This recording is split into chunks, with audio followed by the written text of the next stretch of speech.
नमस्कार, स्वागत है आपका देश की बात में। मैं हूं आपके साथ अवंतिका अवस्थी। रुक करते हैं आज की तमाम बड़ी खबरों की ओर। शुरुआत करते हैं बिजनौर से, जहां दो मासूम बच्चियों की हत्या से हड़कंप। रात के अंधेरे में घर में दो मासूम बहनों की गई हत्या।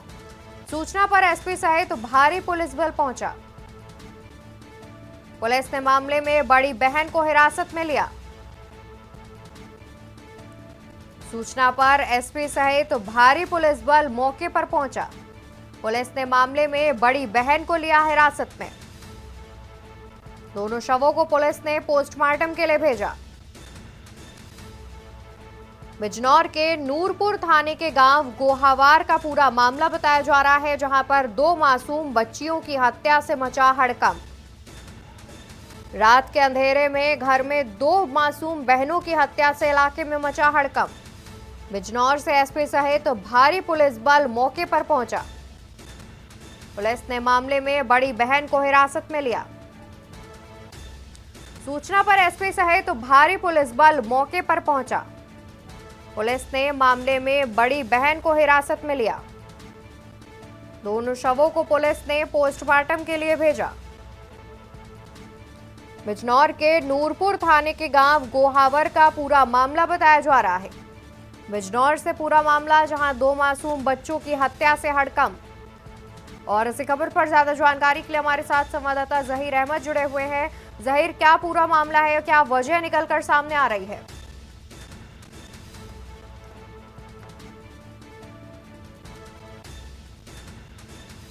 जहीर, क्या आप तक आवाज हमारी पहुंच रही है? जी पहुंच रही है। जी, आपसे जानना चाहेंगे क्या वजह निकलकर सामने आ रही है, जिन वजहों से दो मासूम बच्चियों की हत्या कर दी गई?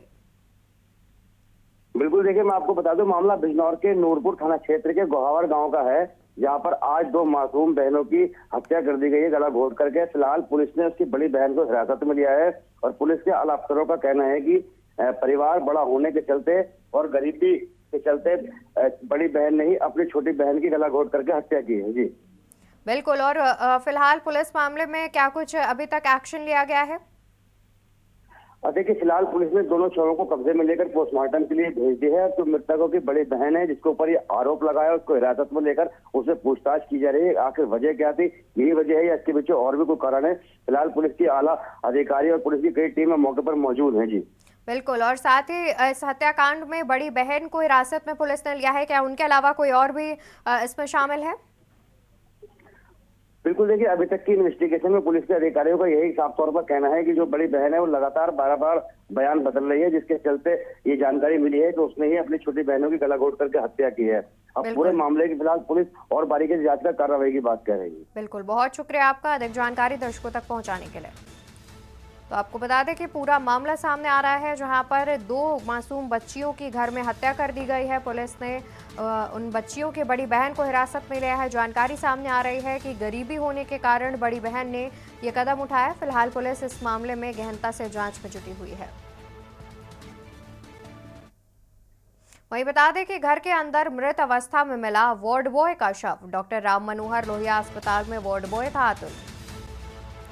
डॉक्टर राम मनोहर लोहिया अस्पताल में वार्ड बॉय था अतुल। मकान मालिक की सूचना पर पहुंची पुलिस मामले की जांच में जुटी। पुलिस ने शव को कब्जे में लेकर पोस्टमार्टम के लिए भेजा। मकान मालिक की सूचना पर पहुंची पुलिस मामले की जांच पड़ताल में जुटी। पुलिस ने शव को कब्जे में लेकर पोस्टमार्टम के लिए भेजा। और इसी खबर पर ज्यादा जानकारी के लिए हमारे साथ संवाददाता शिवा शर्मा भी जुड़े हुए हैं। शिवा, अभी तक क्या पूरा मामला स्पष्ट हो पाया है कि आखिर किन वजहों से वार्ड बॉय का जो शव बरामद हुआ है, आत्महत्या की गई है या फिर हत्या है? देखिए अवंतिका, इस बात का तो पुलिस ने अभी तक कोई स्पष्टीकरण नहीं दिया है कि जो घर के अंदर लाश मिली है अतुल पटेल की, वो आखिरकार आत्महत्या है या संदिग्ध मौत है या हत्या है। फिलहाल इस पूरे मामले पे पुलिस का कहना यही है कि शव को पोस्टमार्टम ही कल भेज दिया गया था, क्योंकि कल सुबह ये विभूतिगढ़ इलाके का रिसापुरवा गांव है। अतुल पटेल पिछले 5 साल से उस मकान के अंदर बकायदा किराएदार के रूप में रह रहा था। मूल रूप से हरदोई का रहने वाला है और कई साल से डॉक्टर राम मनोहर लोहिया अस्पताल में वार्ड बॉय का काम करता था। और कल सुबह जब मकान मालिक ने पुलिस को सूचना दी, विनोद यादव है जो मकान मालिक, तब पुलिस जब वहां पर पहुंची तो अतुल पटेल का शव जो है वो कमरे के अंदर पड़ा हुआ मिला था और उसके पास में एक सिरिंज पड़ी हुई मिली थी। तो तो फिलहाल पुलिस ने पोस्टमार्टम तो करा लिया है। पोस्टमार्टम रिपोर्ट जैसे ही पुलिस के पास आएगी तब चीजें स्पष्ट हो पाएंगी कि अतुल पटेल की जो संदिग्ध मौत हुई है वो किस वजह से हुई है, या सिरिंज लेने की वजह से हुई थी, या फिर संदिग्ध मौत मानी गई है इसको और कोई वजह है। तो फिलहाल पोस्टमार्टम रिपोर्ट आने का इंतजार जो है वो विभूतिखंड पुलिस कर रही है, और जरूर अतुल पटेल की जो मौत का जो राज है वो पोस्टमार्टम रिपोर्ट पे जरूर खुलेगा।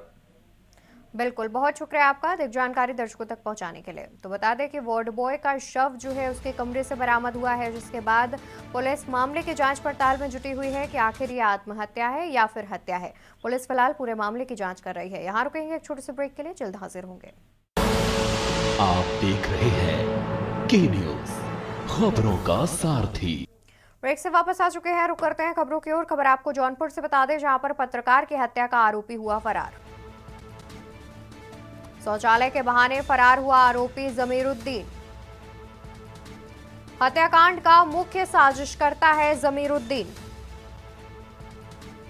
मध्य प्रदेश के खंडवा स्टेशन से आरोपी हुआ फरार। मुंबई से लाते वक्त एमपी के खंडवा से हुआ फरार।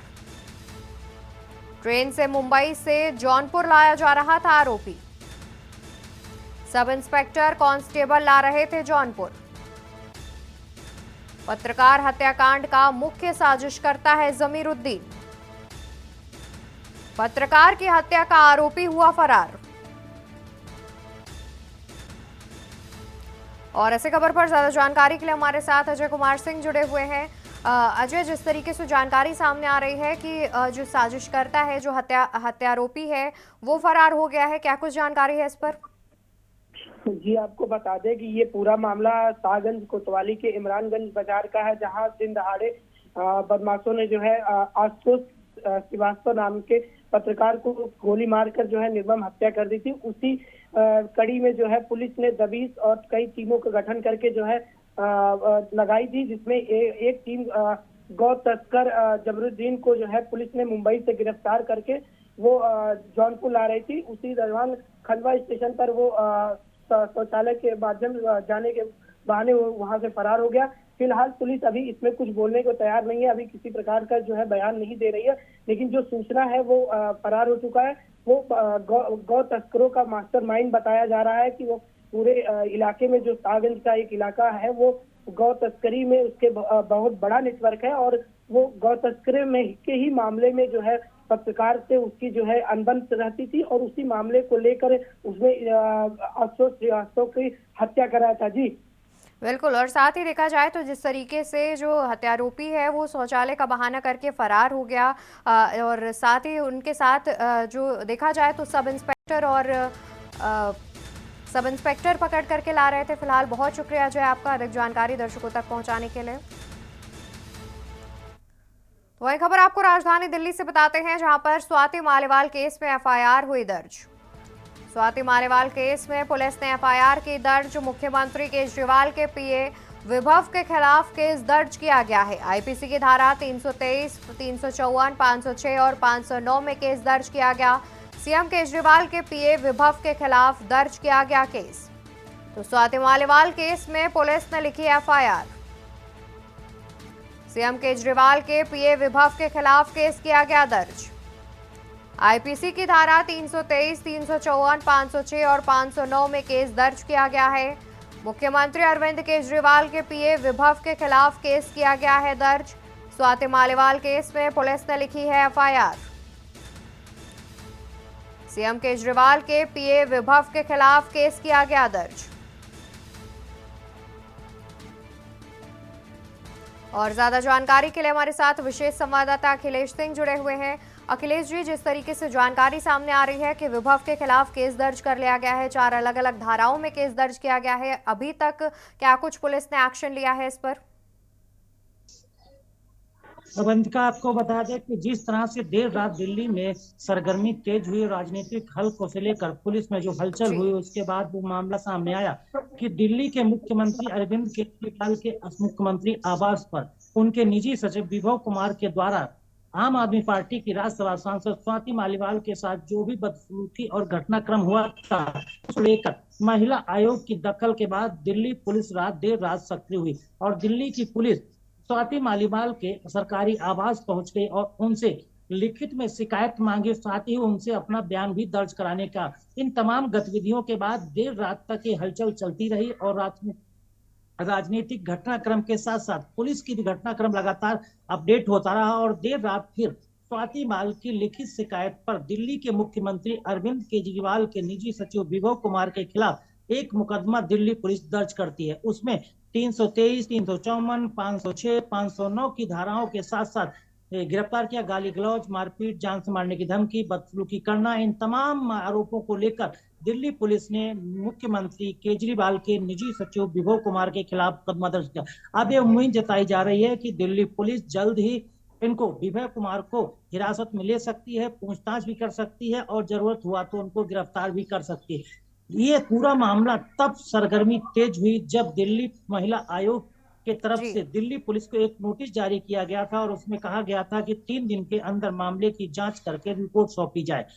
अब ये देखना था कि जब दिल्ली पुलिस को नोटिस मिलती है तो दिल्ली पुलिस लिहाजा सक्रिय हुई और उन्होंने कई बार स्वाति मालीवाल से संपर्क करने की कोशिश की, लेकिन जिस तरह से आम आदमी पार्टी के अंदरूनी जो नेता थे वो उस मामले को दबाने की कोशिश कर रहे थे और लगातार ये कोशिश की जा रही थी कि इस मामले को किसी तरह से दबा के ठंडा कर दिया जाए, क्योंकि उससे बड़ा मामला ये आ रहा था कि विरोधी जो नेता हैं उनको एक बैठे बैठाए अरविंद केजरीवाल एक मौका मिल रहा था ताकि उनके खिलाफ चुनाव प्रचार में इसको इस्तेमाल भी कर सके। फिलहाल अब दिल्ली पुलिस ने जिस तरह से सख्ती दिखाते हुए मुकदमा दर्ज करके अब विभव कुमार को पूछताछ की तैयारी कर रही है। इससे अंदाजा लगाया जा सकता है कि इस मामले में अरविंद केजरीवाल की किरकिरी हो सकती है, आम आदमी पार्टी पर सवाल उठाए जा सकते हैं। बिल्कुल, यानी कि देखा जाए तो अब इस मामले पर एक्शन लिया जाएगा क्योंकि महिला आयोग के दखल के बाद अब दिल्ली पुलिस सक्रिय हो गई है, एफआईआर दर्ज कर ली गई है और अब जल्द ही जो सीएम के पीए हैं उन पर अब जल्द ही कार्रवाई भी की जाएगी। बहुत शुक्रिया आपका अधिक जानकारी दर्शकों तक पहुंचाने के लिए। तो खबर हम आपको बता देते हैं जहां पर मुख्यमंत्री अरविंद केजरीवाल के पीए विभव के खिलाफ केस दर्ज कर लिया गया है और साथ ही 4 अलग अलग धाराओं में ये केस दर्ज किया गया है। रुकेंगे एक छोटे से ब्रेक के लिए, जल्द हाजिर होंगे।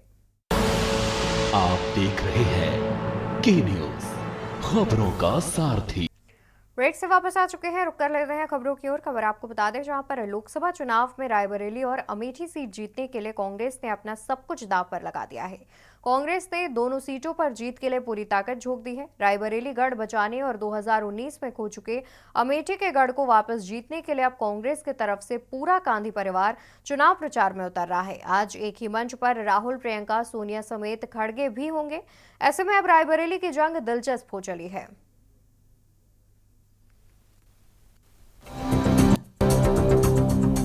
लोकसभा चुनाव अब अपने आखिरी चरणों की ओर बढ़ रहा है। 4 चरण के चुनाव हो चुके हैं और अंतिम 3 चरणों के लिए हर दल अपने तरकश से नए नए तीर निकाल रहे हैं। इसी कड़ी में अब रायबरेली के रण में कांग्रेस ने राहुल गांधी और प्रियंका गांधी के साथ साथ मल्लिकार्जुन खड़गे और सोनिया गांधी को उतारने की तैयारी कर ली है। कांग्रेस के चारों ही नेताओं की शुक्रवार को संयुक्त रैली होगी। सोनिया, राहुल, प्रियंका और खड़गे की संयुक्त रैली को लेकर तैयारियां पूरी हैं। कांग्रेस को उम्मीद है कि चारों नेताओं के साथ चुनाव प्रचार में उतरने से पार्टी को धार मिलेगी और रायबरेली की राह आसान हो जाएगी।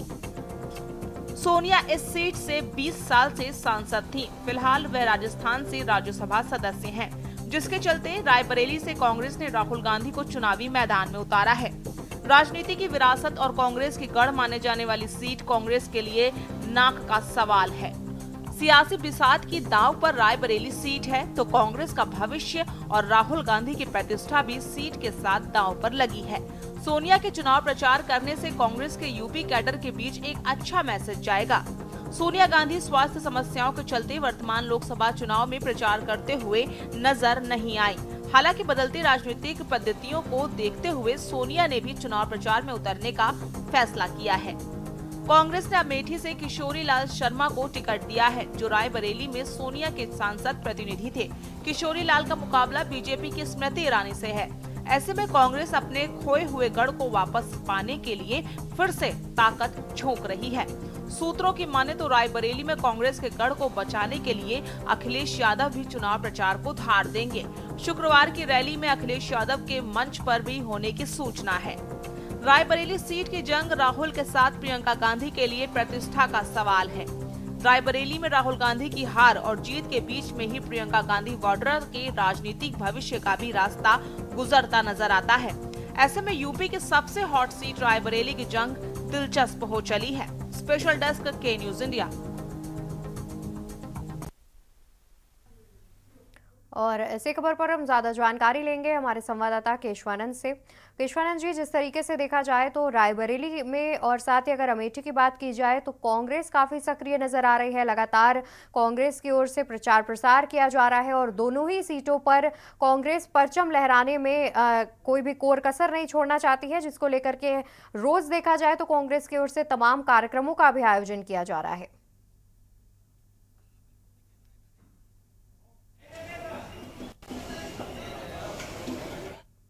एक मजबूती दी जा रही है। इसकी जो बागडोर है उसको खुद प्रियंका गांधी ने संभाल रखा है। लगातार रायबरेली की जितने भी विधानसभाएं हैं, प्रियंका गांधी एक जो विधानसभा है उसका दौरा कर रही हैं, लोगों से मुलाकात कर रही हैं, लोकल सभाएं की।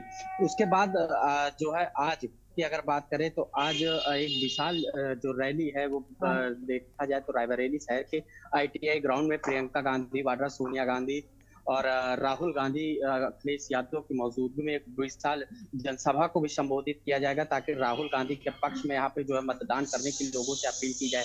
क्योंकि 2019 में जिस प्रकार अमेठी कांग्रेस के हाथ से निकल गई थी, उसे एक बार फिर से बचाने को लेकर के लगातार तैयारियां की जा रही है। चाहे रायबरेली हो या अमेठी, लगातार दिग्गजों का दौरा देखने को मिल रहा है, प्रचार प्रसार किया जा रहा है। रायबरेली में खुद राहुल गांधी यहाँ से इस बार चुनावी मैदान में है और अमेठी की अगर बात करें तो वहां से PL शर्मा को चुनावी मैदान में कांग्रेस पार्टी ने उतारा है। तो दोनों सीट को बचाने को लेकर के कांग्रेस पार्टी लगातार जो है प्रचार प्रसार कर रही है। सोनिया गांधी अपने बेटे राहुल गांधी के प्रचार प्रसार के लिए कल ही रायबरेली आ गए, तो उन्होंने भोए-मऊ में निवास किया। भोए-मऊ जो आवास है वहां पे गई थी, जहां पे देर शाम जो पार्टी के कार्यकर्ता हैं, पदाधिकारी, उनके साथ सोनिया गांधी ने बैठक की और आज एक बड़ी जनसभा को संबोधित करने के लिए सबसे पहले गांधी परिवार अमेठी जाएगा, जिसके बाद वहां पे KL शर्मा के समर्थन में मतदान करने की अपील करेंगे। उसके बाद रायबरेली आएंगे, जहां पर राहुल गांधी के पक्ष में मतदान करने की अपील करने को लेकर के एक बड़ी सभा का आयोजन किया गया, जिसमें खुद अखिलेश यादव भी आज मौजूद रहेंगे। जी बिल्कुल। और देखा जाए तो जिस तरीके से इंडिया गठबंधन की एक बड़ी रैली और जनसभा का जो आयोजन रायबरेली में किया जा रहा है, तो इससे कहीं ना कहीं जो वोटर्स हैं उन पर कितना इम्पैक्ट जो है वो पड़ता हुआ दिखाई देगा। क्या देखा जाए तो जिस तरीके से लगातार विपक्ष एकजुट होकर के प्रचार प्रसार करता हुआ दिख रहा है, तो बीजेपी के लिए रायबरेली गढ़ जीतना मुश्किल होता जा रहा है। मुश्किल होता हुआ अभी भी नजर आ रहा है, क्योंकि लगातार देखा जा रहा है जो दिग्गज है प्रचार प्रसार कर रहे हैं और हमेशा से रायबरेली गांधी परिवार के ही हाथ में सीट गई है। तो यहाँ पे आज जिस प्रकार एक बड़ी एक जनसभा है, क्योंकि यहाँ पे अखिलेश यादव खुद मौजूद रहेंगे और जिसमें देखा जाए तो समाजवादी पार्टी के जो पदाधिकारी हैं, कार्यकर्ता, वो भी उनकी भी मौजूदगी होगी। तो काफी ये विशाल रैली आज रायबरेली में होने वाली है। तो कहीं ना कहीं रायबरेली में ये काफी आज विपक्ष एकजुट होकर के प्रचार प्रसार करेगा। वहीं अगर देखा जाए तो रायबरेली के जगतपुर में जो है दौलतपुर गाँव में आज अमित शाह भी आएंगे। तो एक और जहां राहुल गांधी परिवार होगा और एक तरफ अमित शाह होंगे, तो कहीं ना कहीं आज रायबरेली में दिग्गज जो है गांधी परिवार में सेंध लगाने को लेकर के अमित शाह यहाँ पे आज एक जनसभा करेंगे। तो रायबरेली में आज देखा जाए तो दिग्गजों का दौरा है तो लगातार, क्योंकि प्रचार प्रसार को लेकर के काफी कम समय बचा हुआ है, तो कहीं ना कहीं वो चाहे पक्ष हो या विपक्ष हो, लगातार रायबरेली में जमावड़ा देखने को मिला है। और गांधी परिवार की अगर बात की जाए तो इसे बचाने को लेकर के सोनिया, राहुल, प्रियंका लगातार बिल्कुल, यानी कि देखा जाए तो रायबरेली का गढ़ बचाने के लिए जहां एक और कांग्रेस पूरी ताकत झोंकती हुई नजर आ रही है, तो दूसरी ओर बीजेपी भी कोई कोर कसर नहीं छोड़ना चाहती। बहुत शुक्रिया आपका अधिक जानकारी दर्शकों तक पहुंचाने के लिए। तो बता दें कि रायबरेली सीट को जीतने के लिए लगातार दोनों पार्टियां बीजेपी और कांग्रेस जुटी हुई हैं। जहां पर कांग्रेस अपना गढ़ नहीं खोना चाहती, तो वहीं बीजेपी भी रायबरेली गढ़ को जीतने के लिए प्रचार प्रसार करने में जुटी हुई है। और यहां रुकेंगे एक छोटे से ब्रेक के लिए, जल्द हाजिर होंगे। आप देख रहे हैं के न्यूज, खबरों का सारथी। ब्रेक से वापस आ चुके हैं, रुक करते हैं खबरों की ओर। खबर आपको बता दें जहां पर यूपी में पीएम मोदी का धुआंधार प्रचार। आज 3 जिलों के दौरे पर रहेंगे प्रधानमंत्री नरेंद्र मोदी। प्रधानमंत्री का बाराबंकी, फतेहपुर और हमीरपुर में दौरा। 3 जिलों में विशाल जनसभा को संबोधित करेंगे प्रधानमंत्री नरेंद्र मोदी। यूपी में प्रधानमंत्री का धुआंधार प्रचार। 3 जिलों के दौरे पर रहेंगे प्रधानमंत्री नरेंद्र मोदी। प्रधानमंत्री का बाराबंकी, फतेहपुर और हमीरपुर दौरा आज। 3 जिलों में विशाल जनसभा संबोधित करेंगे प्रधानमंत्री। यूपी में प्रधानमंत्री का धुआंधार प्रचार प्रसार। बीजेपी प्रत्याशियों के समर्थन में जनसभा करने आ रहे हैं प्रधानमंत्री, जहां पर वो यूपी के 3 जिलों में जनसभा करते हुए नजर आएंगे। बाराबंकी, फतेहपुर और हमीरपुर जाएंगे, जहां पर वो तीनों जिलों में विशाल जनसभा को संबोधित करते हुए नजर आएंगे। तो यूपी में प्रधानमंत्री का धुआंधार प्रचार प्रसार। बीते दिन भी प्रधानमंत्री 3 जिलों के दौरे पर उत्तर प्रदेश पहुंचे थे और आज भी वो 3 जिलों का दौरा करते नजर आ रहे हैं, जिसमें बाराबंकी, फतेहपुर और हमीरपुर में जनसभा करते नजर आएंगे।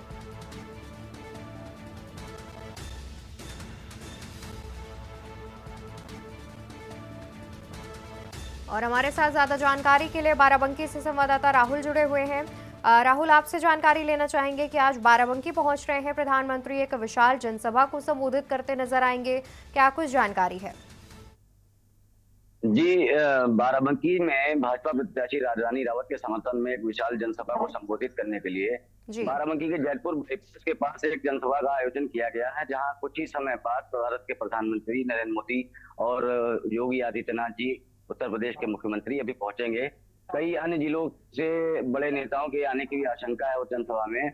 साथ ही पुलिस प्रशासन के द्वारा विशेष व्यवस्थाएं की गई हैं, चौकसी बरती जा रही है, अलग अलग जगहों पर पार्किंग की व्यवस्था की गई है ताकि जनसभा स्थल से दूरी ज्यादा बन सके, क्योंकि अनुमान ये लगाया जा रहा है कि भारी भीड़ वहां पर पहुंच सकती है।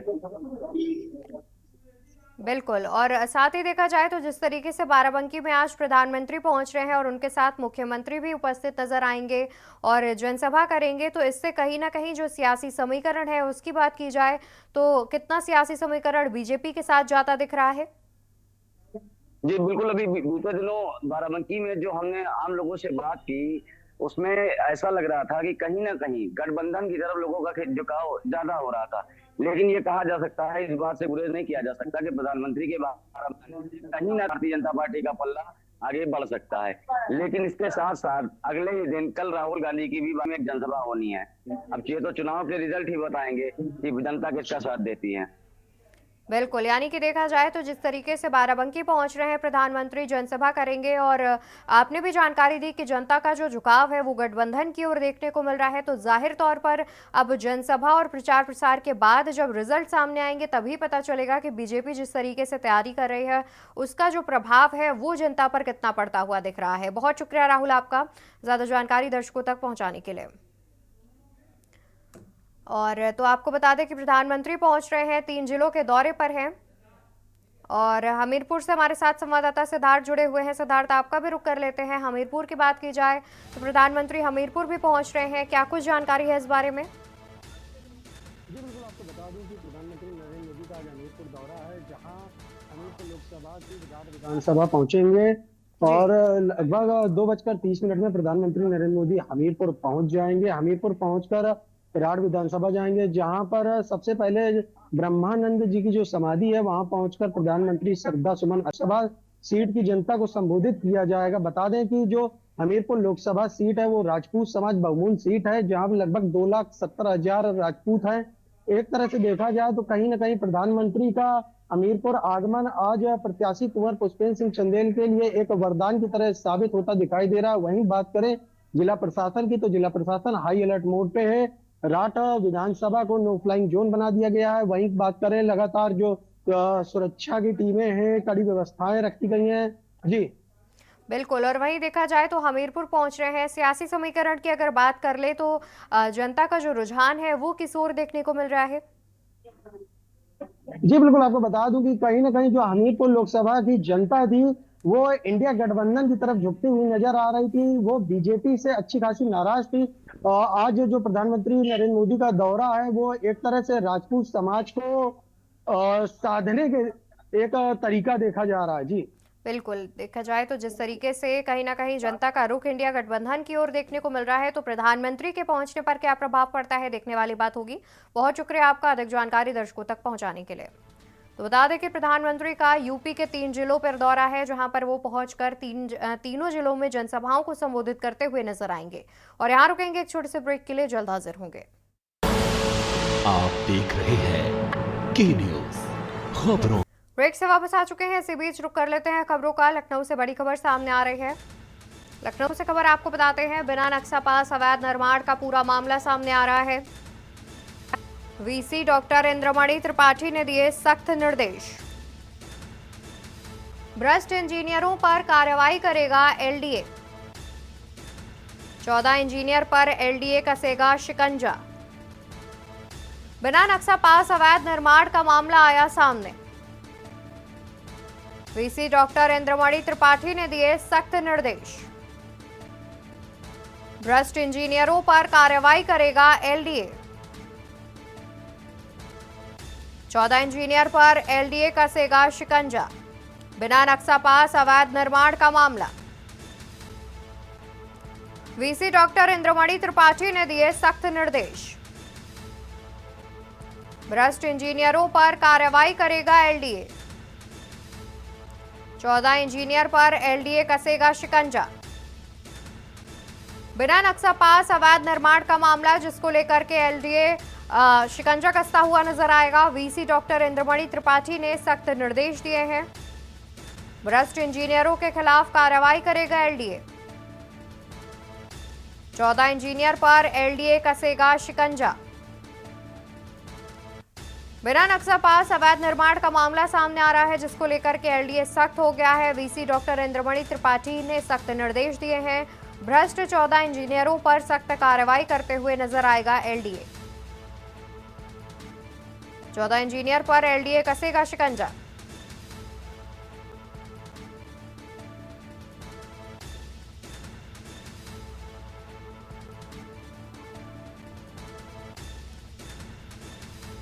और इसी खबर पर ज्यादा जानकारी के लिए हमारे साथ सलाहकार संपादक केबक्श सिंह जी जुड़े हुए हैं। केबक्श जी, जिस तरीके से देखा जाए तो लगातार अवैध निर्माण के मामले सामने आते रहे हैं, जिसको लेकर के अब कहीं ना कहीं एलडीए सख्त होती नजर आ रही है। 14 भ्रष्ट इंजीनियरों पर कार्रवाई की बात सामने आ रही है, क्या कुछ जानकारी? देखिए, एलडीए में लखनऊ विकास प्राधिकरण में यह मामला जो है दशकों से चला आ रहा है जी। लेकिन जब से डॉक्टर इंद्रमणि त्रिपाठी यहाँ के वीसी बनाएंगे, उन्होंने ताबड़तोड़ भ्रष्ट इंजीनियरों पे कार्रवाई करना शुरू कर दिया है। और इसके तहत इन्होंने लखनऊ विकास प्राधिकरण के क्षेत्र के जो अवैध निर्माण बिना नक्शा पास किए जो निर्माण कराए जा रहे हैं, उनको चिन्हित कर लिया है और शीघ्र इस पे कार्रवाई की जाएगी। इसके लिए एक समिति की भी गठन कर दिया गया है। समिति की रिपोर्ट आने के बाद ये 14 जो बिना नक्शा पास किया अवैध निर्माण करा रहे इंजीनियर, उनके खिलाफ सख्त कार्रवाई की जाएगी और इन्हें अधिक से अधिक दंड देने की प्रक्रिया अपनाने की कार्रवाई भी विकास प्राधिकरण में चल रही है। बिल्कुल। और देखा जाए तो जिस तरीके से बीते दिनों भी कुछ ऐसे मामले सामने आते रहे हैं, जहां पर बिना नक्शे के अवैध निर्माण किया गया है, जिसको ढहाया भी गया है, बुलडोजर कार्रवाई भी की गई है। तो देखा जाए तो जिस तरीके से वीसी जो है नए नियुक्त किए गए हैं, तो उनके आदेश पर यह तमाम कार्रवाई की जा रही है। नहीं, जैसा आपने कहा कि बुलडोजर से ढहाए गए मकान, तो हमने कहा एक समिति का गठन कर दिया गया है। जितनी भी लखनऊ विकास प्राधिकरण क्षेत्र में जितने भी कॉलोनी या मकान आते हैं, सबको चिन्हित किया जा रहा है और 14 इंजीनियर्स को चिन्हित कर लिया गया है। इसके एक समिति का गठन भी कर दिया गया। समिति की रिपोर्ट आते ही 14 जो अभियंता है, इनके खिलाफ कड़ी दंडात्मक कार्रवाई की जाएगी। और ये बात तो यहाँ तक की जा रही है, शायद इन्हें सेवा से निवृत्त भी कर दिया जाए, यानी जबरन सेवा निवृत्ति भी दे दी जाएगी। बिल्कुल, बहुत शुक्रिया केबक्श जी आपका ज्यादा जानकारी हमारे दर्शकों तक पहुँचाने के लिए। तो भ्रष्ट इंजीनियरों पर कार्रवाई करता हुआ नजर आएगा लखनऊ विकास प्राधिकरण, जहां पर अवैध निर्माणों को चिन्हित करके उसके बाद उस पर भी कहीं ना कहीं शिकंजा कसता हुआ नजर आएगा LDA. VC doctor Indramani Tripathi के सख्त निर्देश के बाद ये कार्रवाई का फैसला लिया गया है।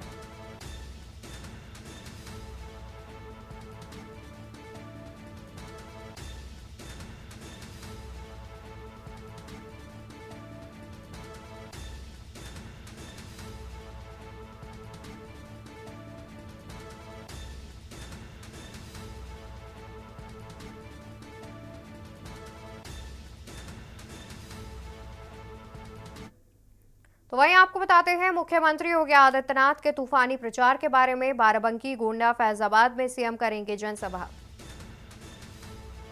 बाराबंकी, गोंडा, फैजाबाद में सीएम करेंगे जनसभा। सारण और लखनऊ में भी जनसभा करेंगे मुख्यमंत्री योगी आदित्यनाथ। बाराबंकी में प्रधानमंत्री के साथ जनसभा करेंगे मुख्यमंत्री। तो सीएम योगी आदित्यनाथ आज करेंगे तूफानी प्रचार। बाराबंकी, गोंडा, फैजाबाद में होगी सीएम की जनसभा। सारण और लखनऊ में भी जनसभा करेंगे मुख्यमंत्री योगी आदित्यनाथ। बाराबंकी में प्रधानमंत्री के साथ जनसभा करेंगे मुख्यमंत्री। तो सीएम योगी आज करेंगे तूफानी प्रचार। बाराबंकी, गोंडा और फैजाबाद में सीएम की होगी जनसभा। सारण और लखनऊ में भी जनसभा करेंगे सीएम। बाराबंकी में प्रधानमंत्री के साथ जनसभा करेंगे मुख्यमंत्री योगी आदित्यनाथ। तो मुख्यमंत्री के तूफानी प्रचार के बारे में बता रहे हैं, जहां पर 3 जिलों में जनसभा करते हुए नजर आएंगे। बाराबंकी, गोंडा और फैजाबाद में होगी सीएम की जनसभा।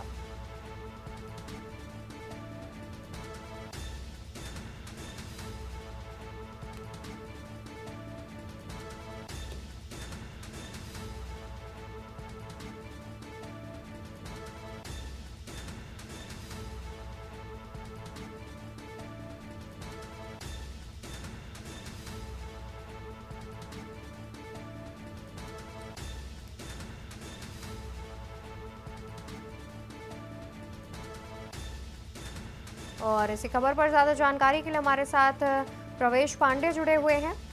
प्रवेश, आपसे जानकारी लेना चाहेंगे कि जिस तरीके से आज देखा जाए तो मुख्यमंत्री के दौरे लगे हुए हैं, जहां पर वो पहुंचकर जनसभाएं करेंगे और साथ ही कई जिलों में एक साथ जनसभाओं का आयोजन किया गया है। बाराबंकी की बात की जाए तो प्रधानमंत्री के साथ जनसभा करते हुए नजर आएंगे मुख्यमंत्री, क्या कुछ जानकारी है?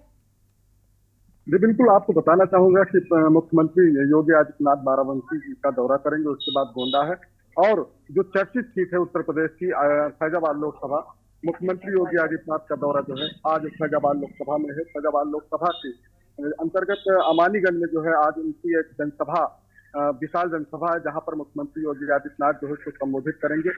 हालांकि 2019 और 2022 के चुनाव की बात करें तो भाजपा को मिल्कीपुर विधानसभा से हार का सामना ही करना पड़ा था, लेकिन दूसरी तरफ ये भी कहा जा रहा है कि मिल्कीपुर विधानसभा से जो सियासी पारा है, राजनीतिक सियासी पारा, यहीं से बढ़ने की उम्मीद बताई जा रही है। तो ये भी जो है इससे भी कयास लगाए जा रहे हैं, लेकिन अगर रुझान की बात करें तो भाजपा की ओर देखा जा रहा है, क्योंकि भाजपा हमेशा जो है राम मंदिर को लेकर या अयोध्या को लेकर हमेशा जो है विवादों में रही है। लोग जो है भाजपा पे आरोप लगाते रहे हैं कि रामलला ने कहा था रामलला हम आएंगे, मंदिर वहीं बनाएंगे, लेकिन जब से भाजपा आई तो राम मंदिर का फैसला भी आया और उसके बाद राम मंदिर बनकर तैयार हुआ और उसमें जो है भगवान राम की प्राण प्रतिष्ठा हुई। उसके बाद जो है 2024 लोकसभा का चुनाव है, तो इससे ये कयास लगाया जा रहा है कि अयोध्या लोकसभा जो सीट है ये भाजपा के पाले में जाने वाली है। जी बिल्कुल, और साथ ही बाकी अगर अन्य सीटों की बात की जाए तो जिस तरीके से गोंडा की बात की जाए और बाराबंकी की बात की जाए तो वहां पर सियासी समीकरण क्या देखने को मिल रहा है? अगर फैजाबाद लोकसभा के बाद गोंडा की बात करें तो गोंडा में जो रुझान है वो भी भाजपा की ओर है, लेकिन वहीं बाराबंकी में जो है वो इंडिया गठबंधन की तरफ उसका वहां के वोटर है उनका रुझान जो है इंडिया गठबंधन की ओर देखा जा रहा है। तो कहीं ना कहीं जो भाजपा की रणनीति है या 5वें चरण का जो चुनाव है उसको लेकर जो है ताबड़तोड़ जो जनसंपर्क कर रहे हैं। कुछ ही दिन बचे हैं, मुश्किल से मुश्किल जो है आज 18 तारीख है और 2 दिन बचे हैं। 20 तारीख को जो है अयोध्या लोकसभा में चुनाव है, फैजाबाद लोकसभा में। तो भाजपा लगातार जो है ताबड़तोड़ जनसंपर्क कर रही है, जिससे कि जो है भाजपा पूर्ण बहुमत की सरकार बनाए। भाजपा का नारा है कि अपनी बात साथ साथ, उसी नारे को साकार करने के लिए जो है लगातार जनसंपर्क कर रही है, जनसभाएं कर रही है। जी बहुत शुक्रिया आपका अधिक जानकारी दर्शकों तक पहुंचाने के लिए। तो आपको बता दें कि मुख्यमंत्री योगी आदित्यनाथ का आज 3 जिलों का कार्यक्रम है, जहां पर वो जनसभाओं को संबोधित करने पहुंच रहे हैं। इसके अलावा सारण और लखनऊ में भी जनसभा करते नजर आएंगे मुख्यमंत्री योगी आदित्यनाथ। बाराबंकी, गोंडा और फैजाबाद में भी मुख्यमंत्री जनसभा करेंगे।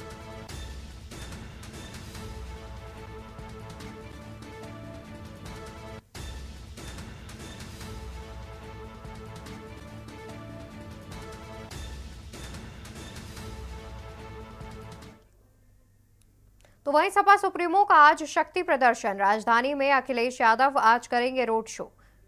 राजधानी में अखिलेश यादव का होगा रोड शो। रविदास मल्होत्रा के पक्ष में वोट की अपील करते हुए नजर आएंगे अखिलेश।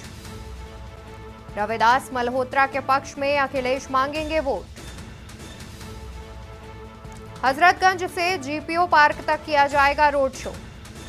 हजरतगंज से जीपीओ पार्क तक होगा रोड शो। शाम 6 बजे हजरतगंज से शुरू होगा रोड शो।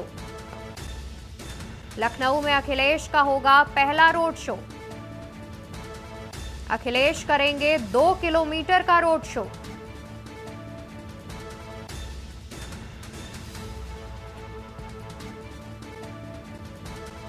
राजधानी में अखिलेश यादव का होगा रोड शो। रविदास मल्होत्रा के पक्ष में अखिलेश यादव वोट की अपील करते हुए नजर आएंगे, जनता से समर्थन मांगते हुए नजर आएंगे। हजरतगंज से जीपीओ पार्क तक रोड शो करेंगे। हजरतगंज से जीपीओ पार्क तक ये रोड शो किया जाएगा। लगभग 2 किलोमीटर का रोड शो होगा। शाम 6 बजे हजरतगंज से रोड शो की शुरुआत की जाएगी और लखनऊ में अखिलेश यादव का ये पहला रोड शो होगा।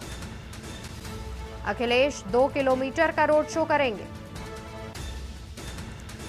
अखिलेश का आज शक्ति प्रदर्शन। राजधानी में अखिलेश यादव करेंगे रोड शो। रविदास मल्होत्रा के पक्ष में जनता से समर्थन की मांग करते हुए नजर आएंगे। हजरतगंज से जीपीओ पार्क तक अखिलेश यादव करेंगे रोड शो। हजरतगंज से जीपीओ पार्क तक अखिलेश यादव करेंगे रोड शो। शाम 6 बजे हजरतगंज से रोड शो की होगी शुरुआत।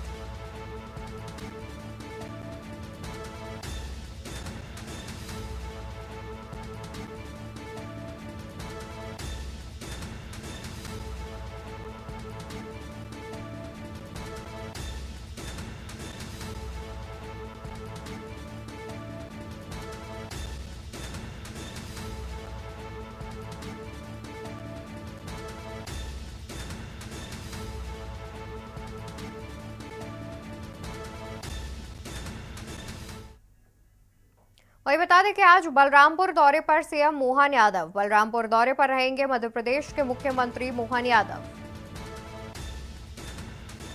बलरामपुर दौरे पर रहेंगे मध्य प्रदेश के मुख्यमंत्री मोहन यादव। 12 बजे बलरामपुर के गैसड़ी पहुंचेंगे मोहन यादव। मोहन यादव बलरामपुर में जनसभा करेंगे संबोधित। आज बलरामपुर दौरे पर सीएम मोहन यादव। बलरामपुर दौरे पर रहेंगे मध्य प्रदेश के मुख्यमंत्री मोहन यादव। 12 बजे बलरामपुर के गैसड़ी पहुंचेंगे मोहन यादव। मोहन यादव का बलरामपुर में दौरा है, जहां पर जनसभा को संबोधित करते हुए भी नजर आएंगे। मध्य प्रदेश के मुख्यमंत्री बलरामपुर पहुंच रहे हैं, जहां पर जनसभा संबोधित करते हुए नजर आएंगे। बीजेपी प्रत्याशी के समर्थन में प्रचार प्रसार भी करेंगे। और यहाँ रुकेंगे एक ब्रेक के लिए, जल्द हाजिर होंगे। आप देख रहे हैं के न्यूज खबरों का। ब्रेक से वापस आ गए हैं, रुक करते हैं खबरों की ओर। खबर आपको बता दें, जहां पर आज रायबरेली दौरे पर बीजेपी प्रदेश अध्यक्ष भूपेंद्र सिंह चौधरी। बीजेपी प्रदेश अध्यक्ष का रायबरेली दौरा आज।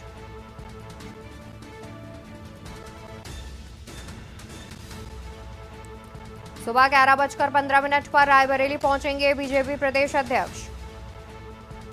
गृह मंत्री अमित शाह की जनसभा में होंगे शामिल। तो आज रायबरेली दौरे पर रहेंगे बीजेपी प्रदेश अध्यक्ष। बीजेपी प्रदेश अध्यक्ष भूपेंद्र चौधरी का रायबरेली दौरा आज। सुबह 11:15 पर रायबरेली पहुंचेंगे भूपेंद्र सिंह। गृह मंत्री अमित शाह की जनसभा में होंगे शामिल।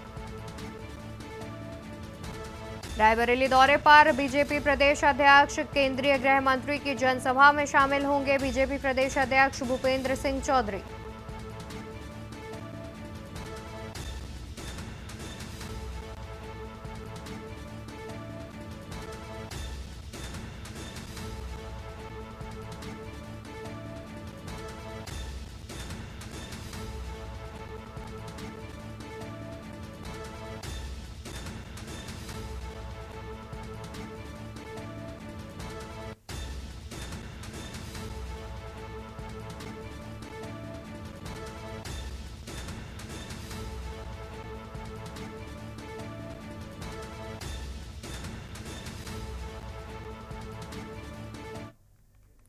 तो वहीं बता दें कि आज 2 जिलों के दौरे पर धर्मपाल सिंह का प्रतापगढ़ और प्रयागराज दौरा आज। धर्मपाल सिंह का प्रतापगढ़ और प्रयागराज दौरा आज। लोकसभा केंद्रीय कार्यालय प्रतापगढ़ जाएंगे धर्मपाल सिंह। प्रयागराज में संगठनात्मक बैठकों में करेंगे मार्गदर्शन। 2 जिलों के दौरे पर धर्मपाल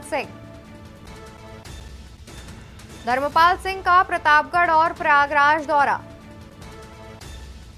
लोकसभा केंद्रीय कार्यालय प्रतापगढ़ जाएंगे धर्मपाल सिंह। प्रयागराज में संगठनात्मक बैठकों में करेंगे मार्गदर्शन। 2 जिलों के दौरे पर धर्मपाल सिंह का प्रतापगढ़ और प्रयागराज दौरा आज। लोकसभा केंद्रीय कार्यालय प्रतापगढ़ जाएंगे धर्मपाल सिंह। प्रयागराज में संगठनात्मक बैठकों में करेंगे मार्गदर्शन। 2 जिलों के दौरे पर धर्मपाल सिंह का प्रतापगढ़ और प्रयागराज दौरा आज। लोकसभा केंद्रीय कार्यालय प्रतापगढ़ जाएंगे धर्मपाल सिंह। प्रयागराज में संगठनात्मक बैठकों में करेंगे मार्गदर्शन। सिंह का प्रतापगढ़ और प्रयागराज दौरा आज।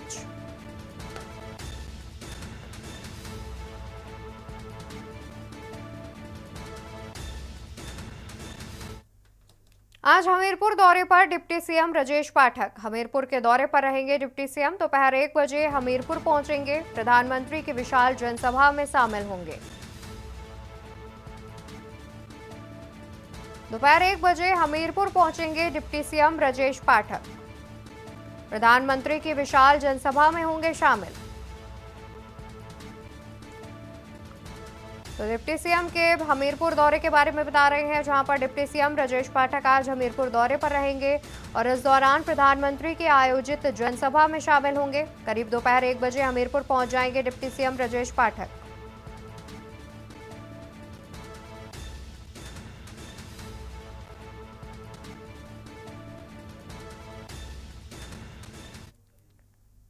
आज फतेहपुर दौरे पर डिप्टी सीएम केशव प्रसाद मौर्य। उप मुख्यमंत्री केशव प्रसाद मौर्य का फतेहपुर दौरा।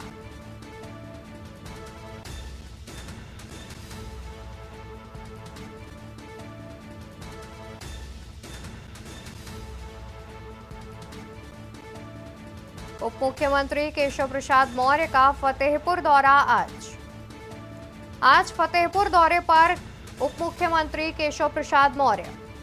दोपहर 12 बजे फतेहपुर पहुंचेंगे उप मुख्यमंत्री केशव प्रसाद मौर्य।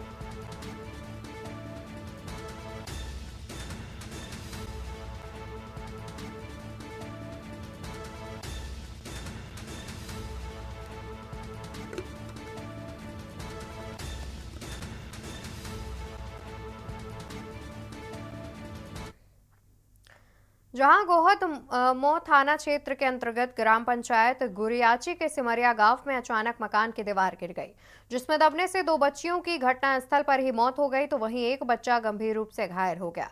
रविंद्र मिर्धा उम्र 10 वर्ष घायल हो गया, जिसे परिजनों द्वारा अस्पताल ले जाया गया, जहां डॉक्टर ने गंभीर स्थिति देखते हुए ग्वालियर रेफर कर दिया।